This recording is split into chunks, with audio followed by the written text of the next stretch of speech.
আরও কিছু দেখাতে চাই, যেমন ডিপ্লোমাদের নিয়োজিত যে প্রতিনিধি তিনি সরাসরি এই যে দেখেন, এটা তার ফেসবুক প্রোফাইল থেকে নেওয়া। তিনি সরাসরি হচ্ছে ফেসবুক প্রোফাইলে শেখ হাসিনার ছবি শেয়ার করেন।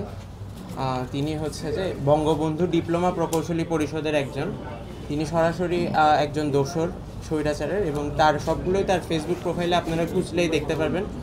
এছাড়াও হচ্ছে যে আমরা এখানে আপনাদের কাছে বেশ কিছু ডাটা দিব, যেখানে হচ্ছে দেখানো হচ্ছে যে অ্যাকচুয়ালি কী পরিমাণ বৈষম্য হচ্ছে বিএসসি ইঞ্জিনিয়ারের প্রতি। বিভিন্ন সরকারি বিভিন্ন জায়গায় কিভাবে বিএসসি ইঞ্জিনিয়ারদের কম নিয়োগ দেওয়া হচ্ছে, তাদের নিয়োগের পদ বন্ধ করে দেওয়া হচ্ছে, সিন্ডিকেটের মাধ্যমে কী কী করা হচ্ছে। আমরা এখানে সব কিছু হচ্ছে যে ডাটা আপনাদের কাছে দেখানো হবে।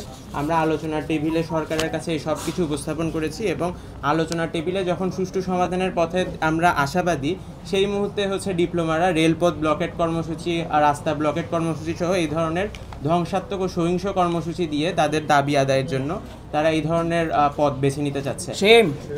আমরা চাই হচ্ছে একটি সুষ্ঠু সমাধান আলোচনা টেবিলের মাধ্যমে, যেখানে সরকার উপদেষ্টাদের সামনে আমরা আমাদের সকল যুক্তি সকল কিছু উপস্থাপন করেছি। আমরা চাই একটি সুষ্ঠু সমাধান, কিন্তু তারা চাই হচ্ছে নৈরাজ্য সৃষ্টি, সহিংসতা এবং সন্ত্রাসী কর্মকাণ্ড।